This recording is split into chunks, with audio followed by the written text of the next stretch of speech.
2.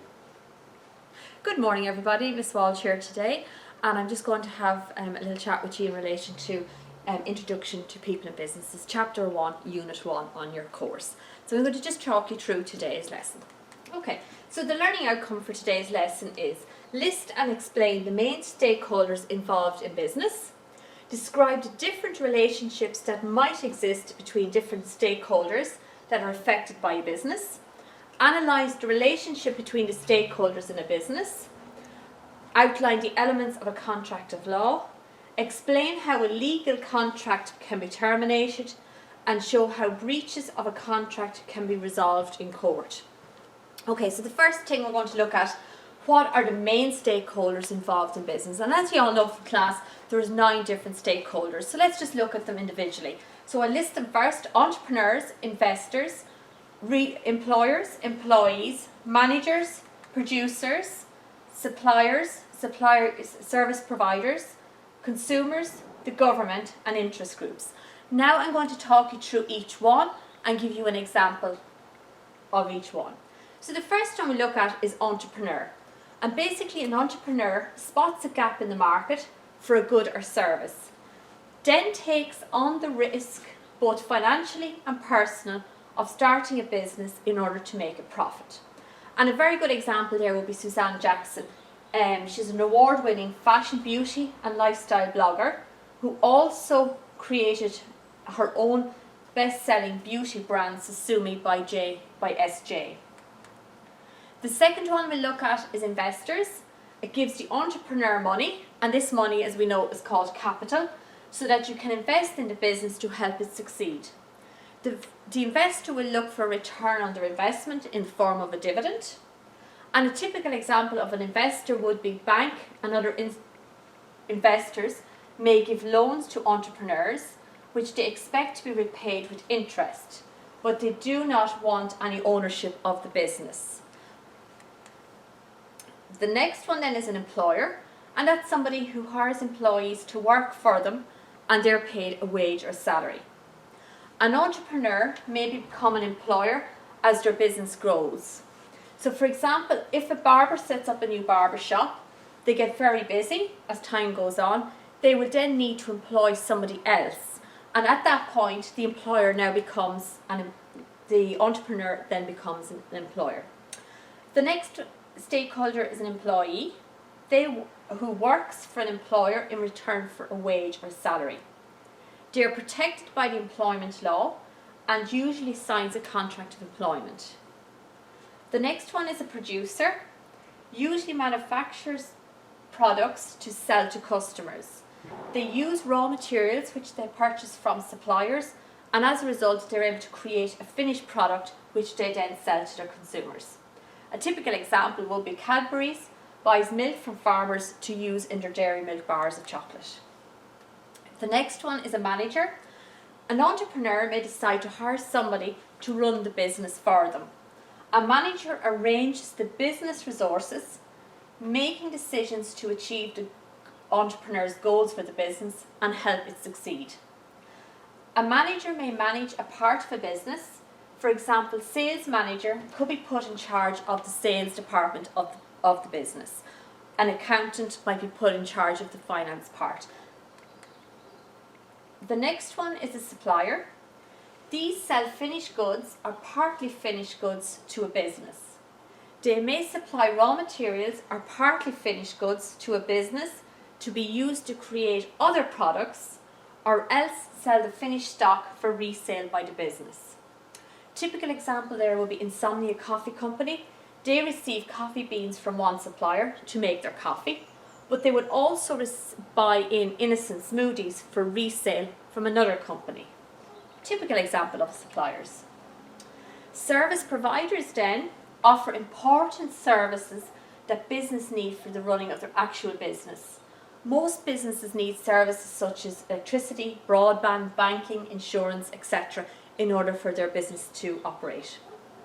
The next stakeholder then is a consumer, and that's a person like you and me who buy goods and services for their own personal use. And then the ninth stakeholder then is the government, And basically the government sets out laws and rules for businesses that operate in Ireland and also pay tax. It offers support to Irish businesses through state agencies like LEO, which is Local Enterprise Office, Enterprise Ireland and IDA, Irish Development Authority. And finally we have interest groups. These represent groups of people who have a common objective and viewpoint. They lobby decision makers. Lobbying is a deliberate effort by an interest group to influence the decision making process to promote the interests of their members. So a typical example there is ICTU, the Irish Congress of Trade Union, and this is an interest group that represents all trade unions in Ireland.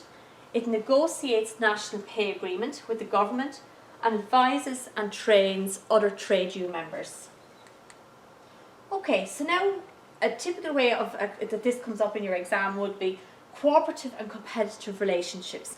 So we look at cooperative and competitive relationships between the stakeholders. Now I'm just going to give you a few examples today. So first of all, I want to explain what a relationship is. A relationship exists between the same stakeholders, for example, two suppliers, or it can also exist between two different stakeholders, for example, an employer and an employee. Now, so we look at cooperative relationships first. So a cooperative relationship will exist when stakeholders work together to achieve a common goal. This is known as a win-win situation. If both stakeholders act in a mutually beneficial manner, they then both gain and are better off afterwards than they were beforehand. Okay, and a typical example, I'm going to look at two different examples with you. And the first one is going to be producing suppliers or purchasing managers and supplier. A purchasing manager may ask for credit period to be extended when they're experiencing cash flow problems. If the supplier issues an increase in credit period, they will win as they are buying. If the supplier increases the credit period, they will win as they are building customer loyalty for future sales. The purchasing manager also wins as they will have some time to raise enough cash to pay off their debts and will not face penalties or bankruptcy. Another example of a cooperative relationship would exist between a government and an entrepreneur. The government can invest in export business through state body Enterprise Ireland, which awards grants to business to help them export. This will help the government by increasing the amount of exports sold from Ireland, thereby increasing the revenue for the government. This will help the business by providing them with capital, which will help increase sales, therefore increase profits for the actual entrepreneur. Okay, so that's our cooperative relationship. Now we also have competitive relationship. So what is a competitive relationship? A competitive relationship exists when one stakeholder benefits at the other party's expense. This is known as a win-lose situation. If both stakeholders want different outcomes, when one gains, the other stakeholder will lose. If two parties both want the same outcome, but only one can win, one party will benefit at the expense of the other party. And a typical example there would be investors and entrepreneurs. So an investor will naturally want a high return on their investment. If they negotiate for a higher return from the entrepreneur, they will receive a higher share of the profits and a higher dividend at the expense of the entrepreneur, who will have to give away more of their business, which will in turn have less money to have day-to-day running of the business in the following year. Another example of a win-lose situation or a competitive relationship is an employer and an employee from time to time. An employee will want a fair wage. If employees want higher wages because the cost of living has increased, if they negotiate a higher wage, they will increase their income and the employer will face higher wage costs, which in turn will reduce their profitability. Okay, so what are the benefits then to stakeholders of competitive relationships? The first one there is, I'll just give you bullet points first and then I'll discuss each one individually. There will be a decrease in prices, increase in the range of products available, offer better customer service and improve the quality of its products. So I'll look at each one individually now. So a decrease in prices. Chocolate producer Cadbury's may lower its prices, either on individual bars or by offering unit packets at a lower price than their single bar, in order to get consumers to buy Cadbury's instead of Nestle or Mars. Now, if the Cadbury's lower its price, it will help them to attract more of Nestle's loyal customers. In this case, Cadbury's will win and Nestle will lose out. Now let's look at an increase in the range of products available. Cadbury's can offer customers more choice. For example, different flavours or different size bars to choose from. In 2019, the company launched bars in 3 new flavours: Cocoa Latte, Simply Zest and Raspberry Shortcake. If the new flavours attract some of the competitors' customers, Cadbury's will win and the competitors again will lose. Looking at offer better customer service, producers may offer added extras during the purchase and aftercare service or aftercare experience. Nike may offer customers free returns after 30 days. If increased customer service attracts more customers to Nike and away from competitors such as Adidas and Under Armour, Nike will win and its competitors will lose. So we have a win-lose scenario there. And looking at improve the quality of its products, a producer can compete by using better raw materials, improving the performance of its product or increasing the product's durability. For example, a Louis Vuitton coated canvas bag is much more durable than the average leather or fabric bag. By improving this durability, improves customer loyalty.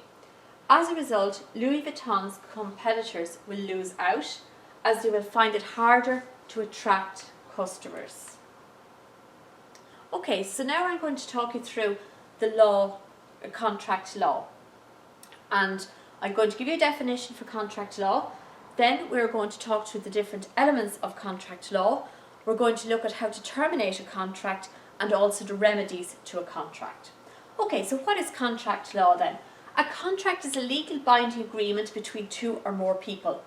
The contract can be written or employed.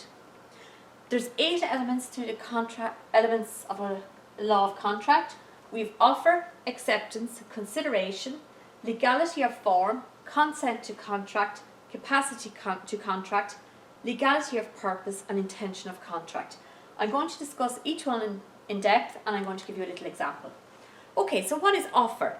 Offer is made when one person asks another person to enter into a deal with her and promises to be bound by the contract if the offer is accepted.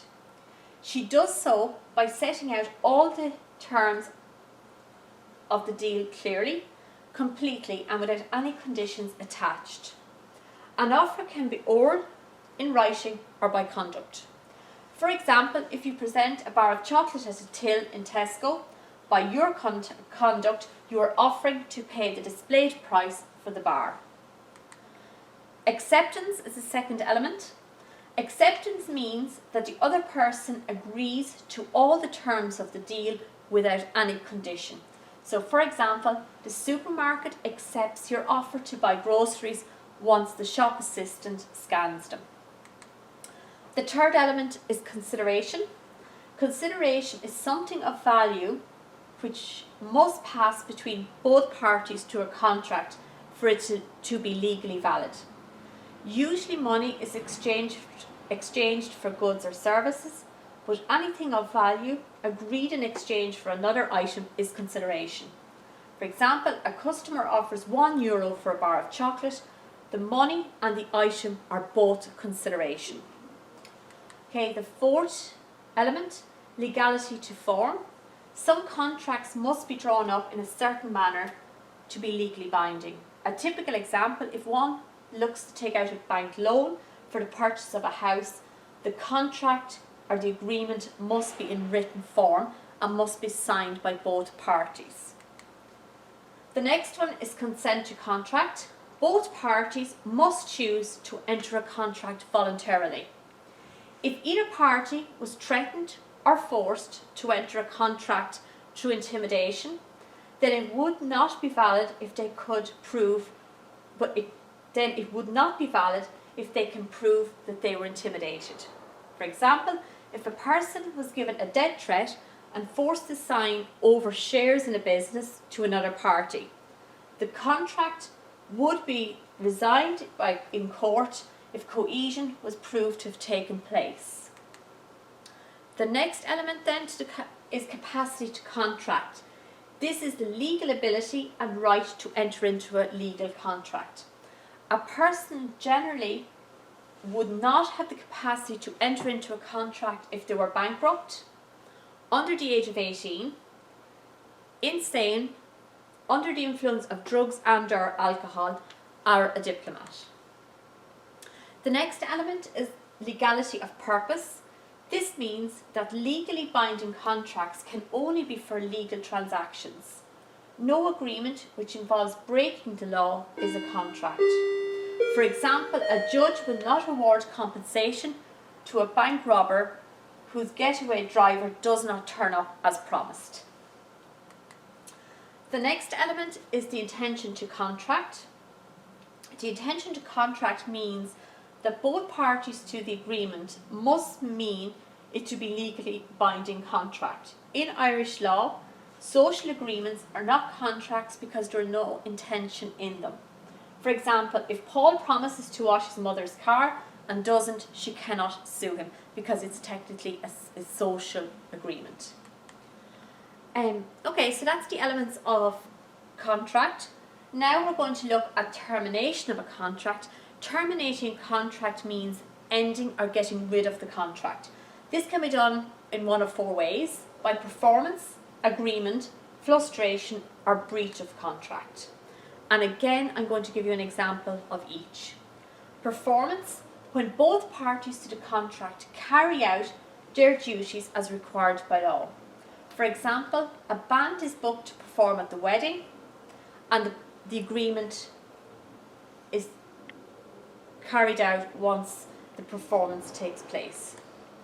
The next element is agreement. The parties to the contract agree to end a contract by mutual agreement or mutual consent.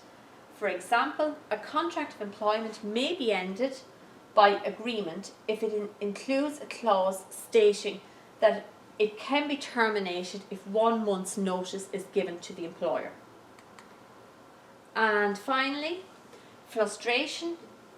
If a non-foreseen event happens, this may prevent a contract from being completed.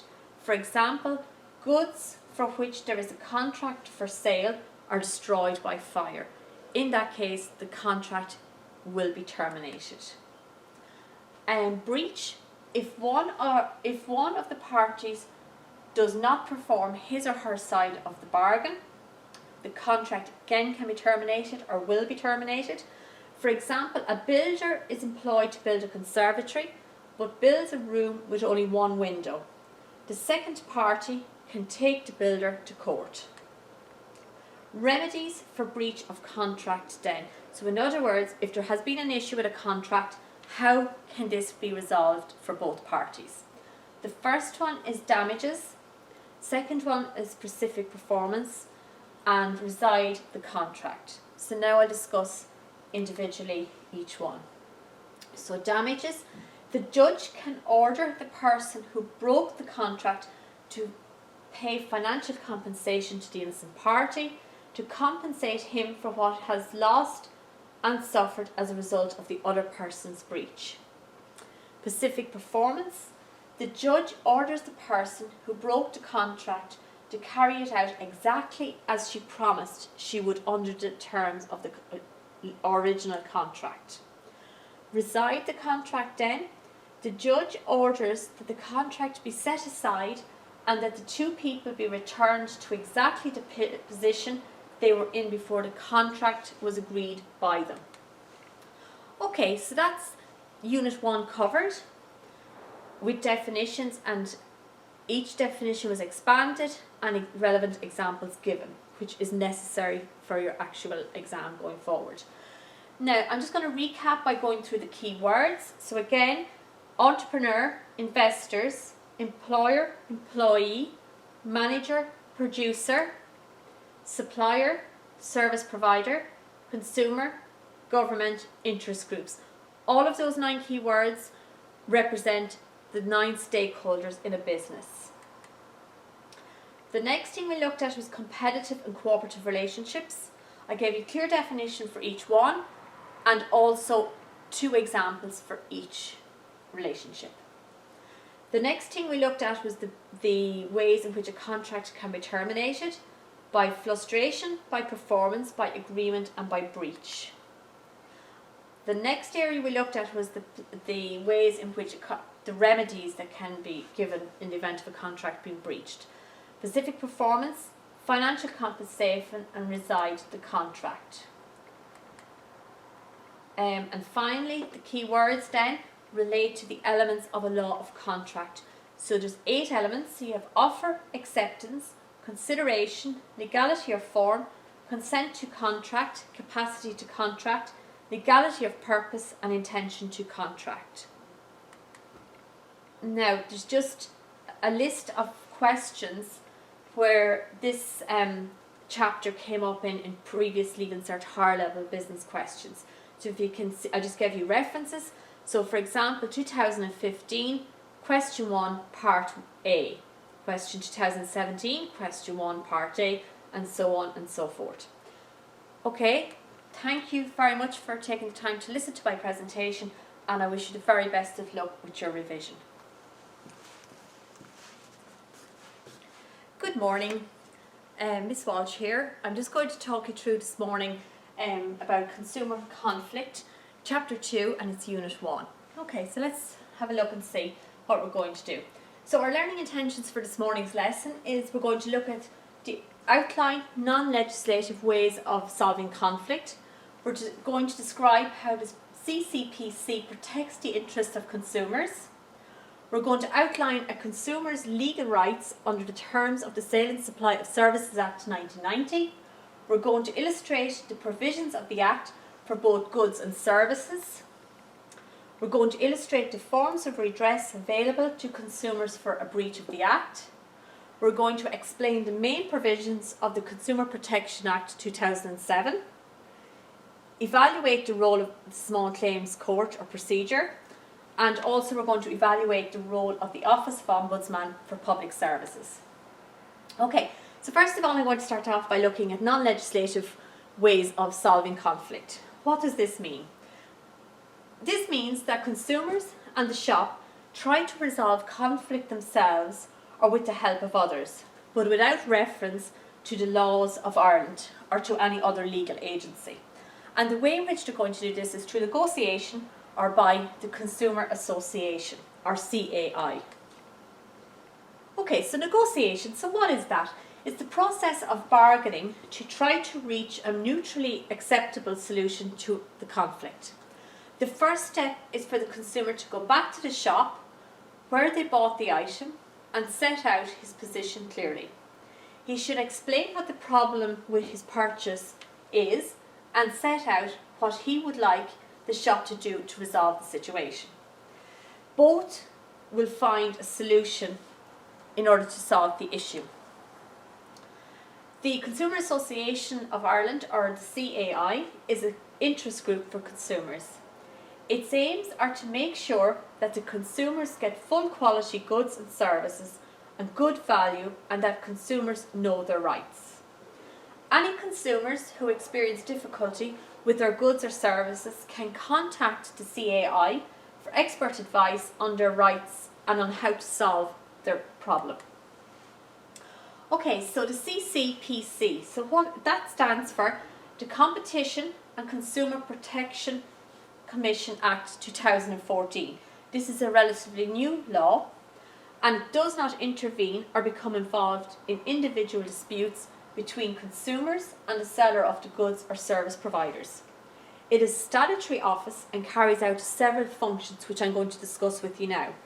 The first one is informing the consumer of their rights, and that is through social media, website, or by their helpline. The second function they have is enforcing the consumer law. The CCPC issues prohibition order, and that is basically a notice to a business to immediately cease an illegal act. They also issue a compliance notice, which is a written notice for a shop to stop certain practice and obey the law by a certain date. They also issue on-the-spot fines for offences relating to price display. They also have name and shame of businesses by publishing non-compliant trader names. They also conduct market research into consumer issues by publishing research on consumer behaviour. Another one of their functions is to educate the consumer. The CCPC website has lots of tools which aim to help consumers make more informed choices. It uses financial calculators to allow consumers to compare the cost of different mortgages by different service providers, credit cards, loans, and other products from different providers. They also advise the government on consumer issues. The CCPC advises the Irish government in relation to consumer protection. If it is concerned that consumers need greater protection in certain areas, that could be aided by changes to Irish law. The CPCC will advise the government on this. Okay, so now I'm going to talk you through the Sale of Goods and Supply of Services Act 1980. This act relates to both goods and services. And first of all, I'm going to talk to you about the provision of goods. So all goods sold must be of merchantable quality. And what does that mean?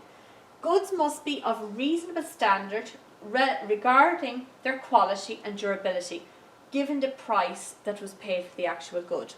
For example, a €100 pair of trainers would be expected to be of great durability and quality compared to a pair that you would have paid €10 for. So that's the first provision. The second provision of the Act is goods must conform to a sample. Goods should match any sample used to sell the good from a book of samples in a showroom. So for example, if a consumer chooses a carpet from a book of samples, the carpet should be exactly as the sample carpet.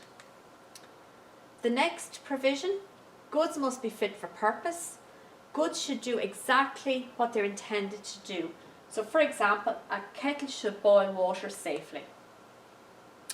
Goods must be as described. Goods must match any description used in advertising, shown on the label, or given by their salesperson. So for example, a toy should match the picture on the packaging. Okay, so now I'm going to look at the provisions of the Sale of Goods and Supply of Services Act in relation to services. The supplier has the necessary skill to provide the service. So the service provider should have the qualifications and skills necessary to carry out or provide the service. So for example, an accountant should be qualified so that they can properly do the VAT returns for a business. The supplier will provide a service with proper care and diligence. The person providing the service should not rush and should make sure all parts of the service are fully carried out. Typical example, if a car is left at a garage for a full service, but the garage fails to change the oil, this is not acceptable as the service has not been complete. Another element, the materials used must be sound and goods supplied must be of merchantable quality. In other words, the tools or equipment used when providing a service or any goods that a consumer also receives when paying for a service should be reasonable or durable given the price spent on the service. So for example, if a photograph is included with a €10 roller coaster ride, the resolution of the photo should be a reasonable quality. Okay, so now I'm just going to talk you through a few different things that comes up as well in this chapter. So what is a guarantee? A guarantee does not remove, limit or replace a consumer's legal right. They are additional protection given to the consumer by the retailer or the manufacturer, and this is often given as an extra selling point to the consumer. They last for a certain period of time and can include a repair, a replacement or a part or full refund.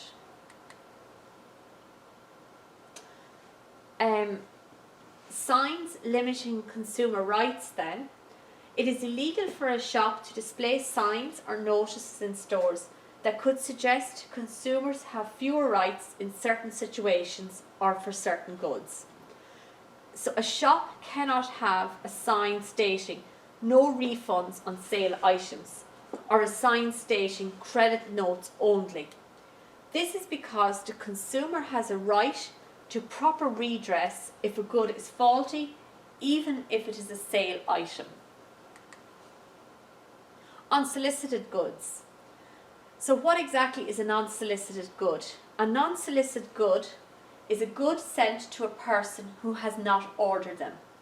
They have the right to keep them after 6 months if no attempt has been made by the seller to collect them. However, they should be kept unopened in the meantime. Another area I just want to draw your attention to as well is responsibility is with the retailer.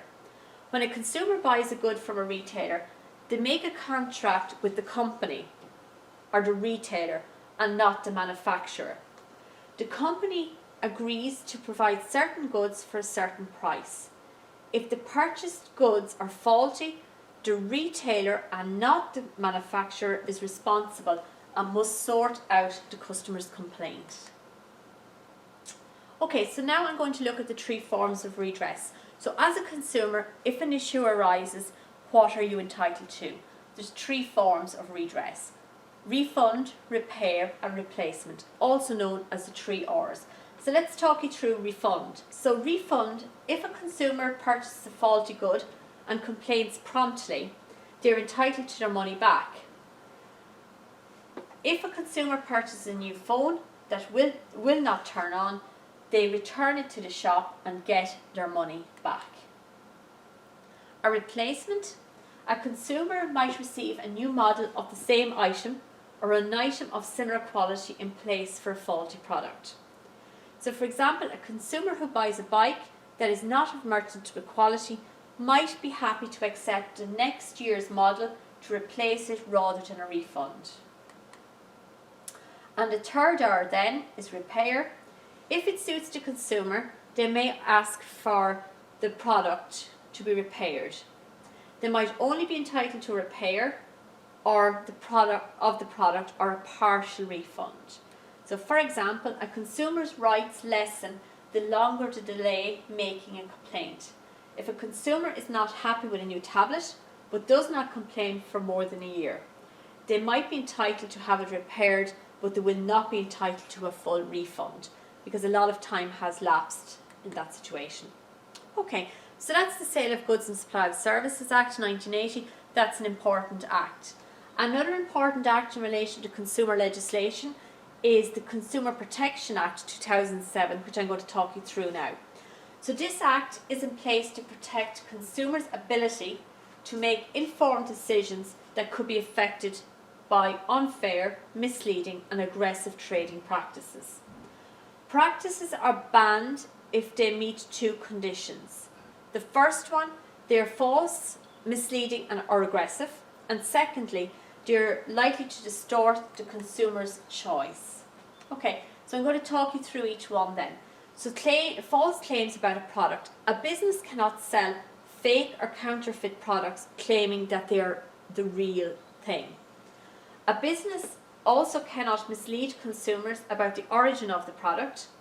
A business cannot mislead consumers about an award or prize that the product may have received in the past, and a business cannot mislead consumers about a good's previous usage. Okay, another element of the Act, misleading advertising about a product. A business must be clear about what is included in the purchase and what a consumer can reasonably accept when buying the good. It cannot mislead a consumer when comparing its goods with those of other companies through advertising or marketing. A little example there would be Aldi cannot claim in an advert that it is selling cheaper sausages than Tesco if it is comparing the price of basic Aldi sausages as opposed to organic Tesco finest sausages. You're not comparing a like-for-like product in this situation. So again, that would be seen as misleading advertising. Another element of the Act, advertising of false prices.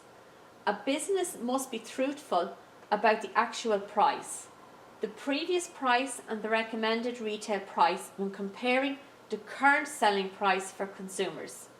For a good to be advertised in a sale, the comparison price must have been displayed for 28 consecutive days in the same store in the previous 3 months. A shop cannot claim a pair of Nike runners are currently marked at €100 and have been discounted by 50% if they were never actually sold for €200 in the store in the first place. Okay? Another element then is aggressive selling practices. This Act prohibits traders from engaging in aggressive practices such as harassment or exercising undue influence. An example there is a seller cannot pressure or intimidate vulnerable consumers and enforce them to buy something that they do not need or want. Okay? Another provision of the Act is misleading pricing displays. A business must display prices for all its items that are for sale. This allows consumers to make comparisons between different goods, and so they do not feel pressured to buying the goods when they reach the till and are quoted a high price. An example of this, hairdressers must make all their prices available from the street or immediately inside the door of their premises. Okay? Now I'm going to talk you through the Small Claims Court, and I'm going to evaluate the Small Claims Court for you. So the Small Claims Court is administrated by the District Court. It deals with complaints of up to €2,000 or less. There is an initial fee of €25 to apply. No solicitor is needed. Consumer must fill in a complaint form which is completed online, and the retailer has the opportunity to respond to this claim. If the retailer accepts liability or fails to contest the claim, the court will automatically find in favour of the consumer. If necessary, the registrar of the court may interview and negotiate with both parties to try and reach an agreement. The registrar's decision is not legally binding on either party. And just to evaluate then the Small Claims Court, the small claims procedure is a relatively cheap, fast and easy way for consumers to resolve certain types of disputes, generally without having the cost of a solicitor. Okay, so now the final part of this presentation today is what is the Ombudsman for Public Services? And again, I'm going to evaluate the Ombudsman. The Ombudsman for Public Services investigates consumer complaints about activities of public bodies, such as government departments, city and county councils, the HSC and An Post. The Ombudsman will investigate complaints only if the person has tried to resolve themselves first. The Ombudsman is actually seen as a last resort. And to evaluate, an impartial Ombudsman allows the consumer to take on a public body knowing that they will be dealt with fairly. The process is accessible to all as it is free of charge, so a claimant does not have to bring a public body to court. I've compiled previous questions asked in the higher level Leaving Cert on this chapter.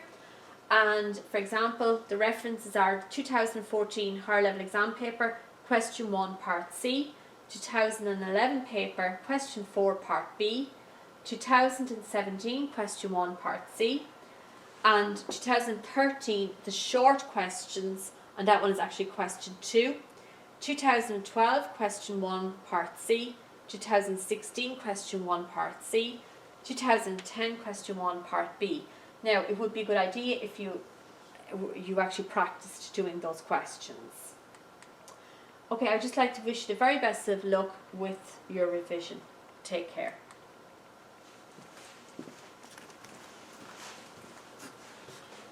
Good morning everybody, Miss Walsh here this morning. I'm going to do a lesson with you on international environment, and this is coming from Unit 7. Okay, so let's look at what we're going to cover into this morning's lesson from international trade.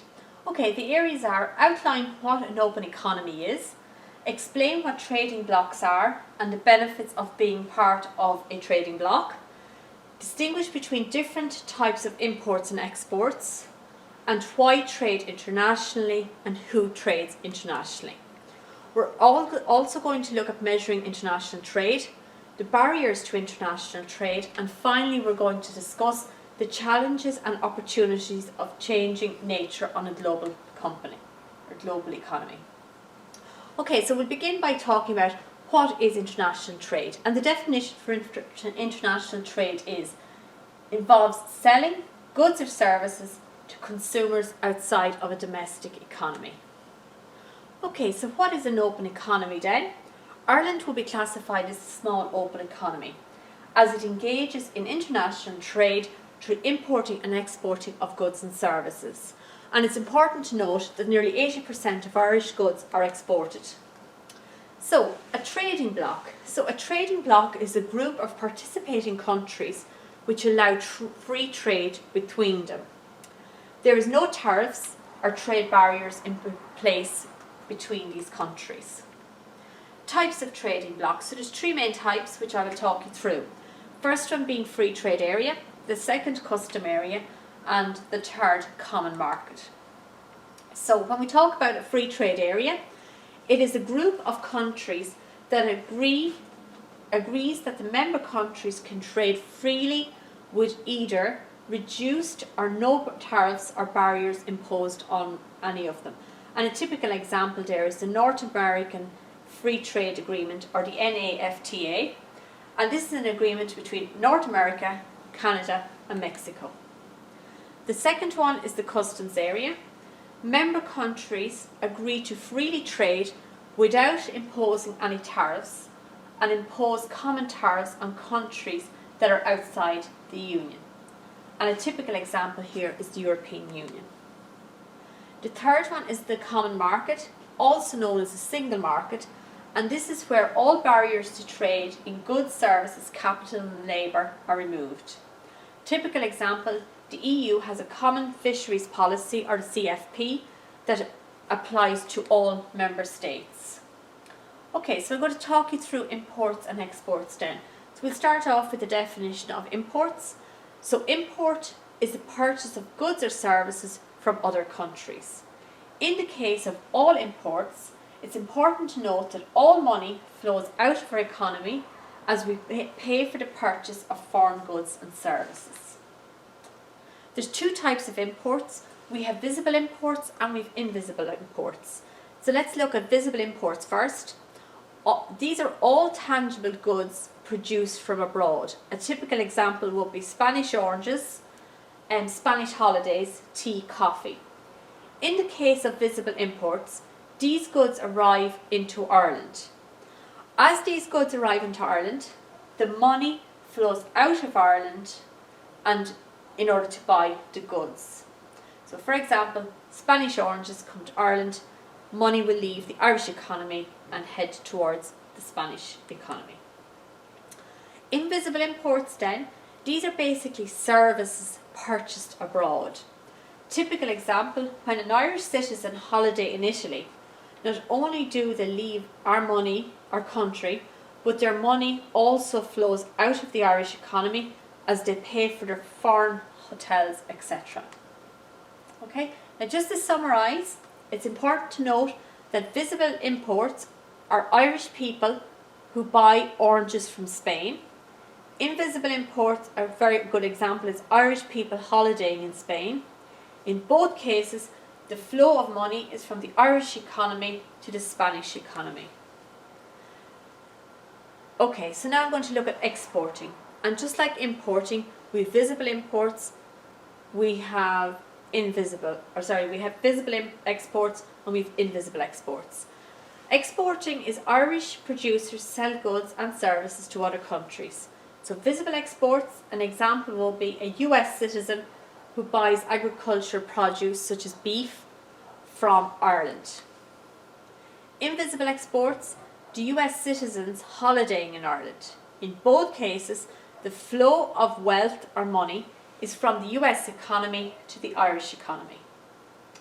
So why does Ireland trade internationally? Okay, there's a number of reasons for that, and the first one there will be we have limited factors of production. Ireland lacks natural resources such as skilled labour, capital or enterprise to produce certain goods.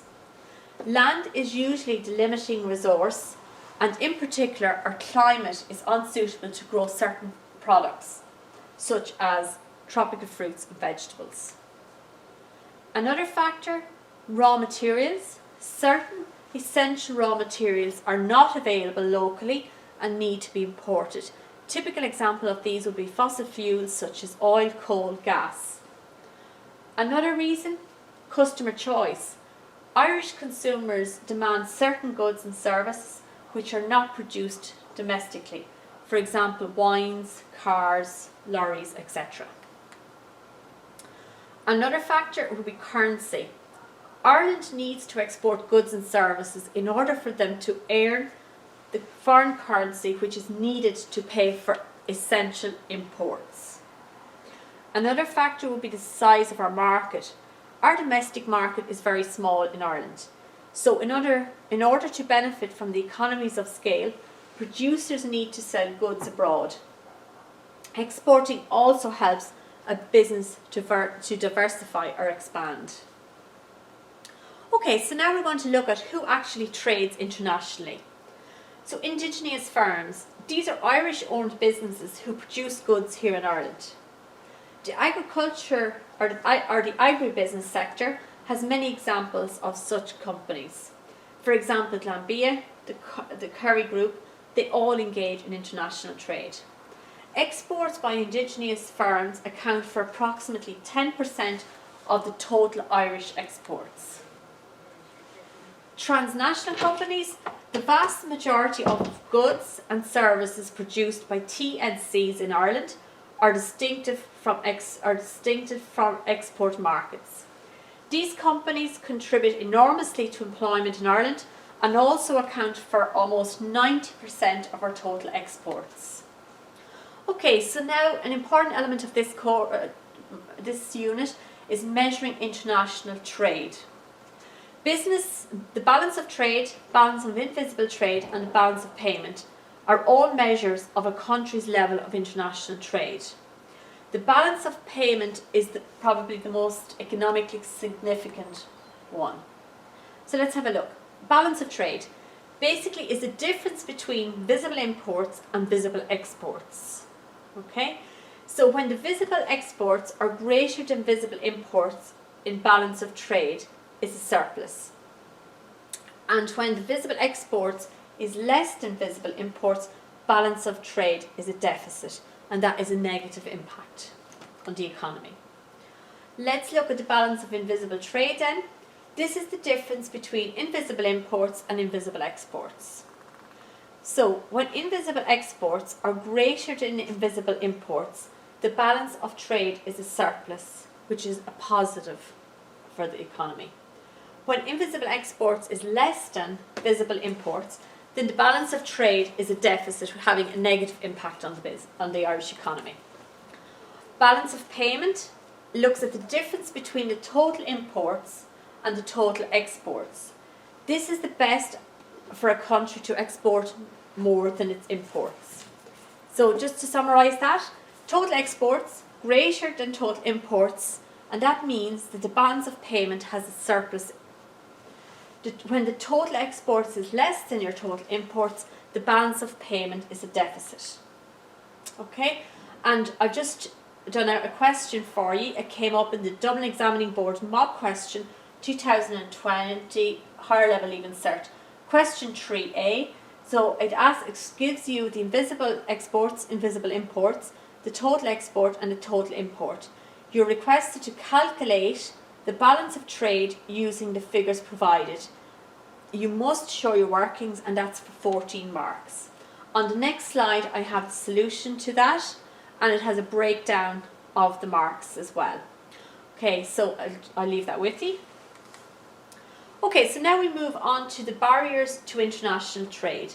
What is a barrier to international trade? It's something that prevents international trade from taking place, and there's 4 main elements: tariffs, embargoes, quotas and subsidies. I'm going to discuss each one now, and the first one I'm going to look at is tariffs. So what is a tariff? It's a tax on import. It raises the price of the import and discourages consumption of it. This can help to persuade consumers to purchase domestically produced goods instead of imported goods. Typical example there, in 2018, Donald Trump imposed a 25% tariff on all steel imported to the US. He did this because he was convinced that cheaper Chinese imports were hurting the US manufacturing. The second one is an embargo, and an embargo is the total ban on importing a product from a certain country. For example, Ireland was allowed to export Irish beef to the USA again after a 15-year embargo. This embargo was lifted in 2015. The ban was initially put in place because of mad cow disease crisis here in Ireland. And the quota then, so what is a quota? Is a limit on the number of units of a certain good that can be imported into a country.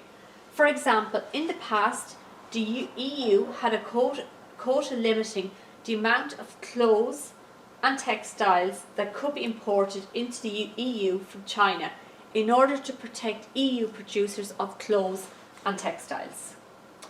And the final one is subsidies. These are grants and payments from national governments to domestic firms to help them with their day-to-day operating costs. Example of this, the EU has subsidised agriculture and aircraft manufacturing in the past. This protects them from their non-rival EU competitors. Okay, now I'm just going to look at the Irish opportunities from international trade. So by Ireland, the Irish economy engaging in international trade, what opportunities does that give to us as an economy? The first one is free trade. The second one is foreign direct investment, FDI, balance of payments, and finally technology or world-class manufacturing. So again, I'm going to look at them individually, and we're going to start off with free trade. Deregulation. So what is deregulation? It's the removal or reducing of barriers to trade. So deregulations of international markets provides Irish firms with increased access to huge overseas markets. This should promote growth, diversification, and therefore increase profitability. The second one is foreign direct investment. Our location within the EU trading bloc, the availability of skilled labour and high level of government investment makes Ireland a very attractive location for transnational companies or TNCs. This is a good form of employment for the Irish people. The next one is a balance of payment. An increase in Irish exports will have a very positive effect on our balance of payment and therefore will boost the level of economic growth. And the last, technology or world-class manufacturing. Most transnational companies which locate here use cutting-edge technology and are world-class leaders in their industry. Irish workers and management gain valuable exposure to such world-class techniques. This knowledge is frequently used or applied to indigenous industries. Okay, so that was the opportunities. Now I'm going to look at the Irish challenges from international trade. And the four main ones I'm going to look at are increased competition, dominant firms, and language or culture, and also distribution. So starting off with increased competition, deregulated global markets also mean Irish firms face increased competition. Many industrial sectors, especially those where low-cost competition prevails, have found it very difficult to compete and survive, and a typical industry there would be the clothing industry. Huge competition. The next challenge will be dominant firms. Global markets are increasingly dominated by a small number of highly diversified transnational companies. Such companies have a huge advantage over our smaller rivals, and very few indigenous businesses are in a position to compete with these industrial giants. The next challenge will be language or culture. Irish producers who trade internationally will need a good understanding of the marketing and cultural needs of overseas markets. Goods will need to be adapted or modified in order to meet the customers' or legal requirements. Dealing with clients who do not share our language can also prove difficult. Distribution. International trade will inevitably involve additional transportation costs. Due to Ireland's geographical location, as we're situated on the periphery of Ireland, the impact of these costs may be greater. Okay, some of the questions that have come up previously in the higher level Leaving Cert papers are as follows. 2016, question 3, part C. 2010, question 3, part A. 2011, and that's the short section, short questions, question 5. 2017, question 3A. 2013, question 3B. 2011, question 3A. Now, I would advise that you would have a look at those questions and familiarise yourself with them. Okay, just to recap down on what we've done in this lesson, important terms and key words to remember. So we looked at what is an economy, trading blocks, free trade area, customs union, deregulation, visible exports, invisible exports, visible imports, invisible imports, barriers, tariffs, embargoes. We looked at quotas, subsidies, administrative regulations. Okay, I would advise you to go back and recap on all of that. Abbreviations then, and such abbreviations often appear in section A of your exam papers. NAFTA, the Northern American Free Trade Agreement, EU, the European Union. CFP, Common Fisheries Policy. TNCs, transnational companies. BOP, balance of payment. FDI, foreign direct investment. Again, these are quite common abbreviations which need to be noted from this chapter. Okay, I just want to wish you the very best of luck with the revision of this chapter. Thank you for listening and take care.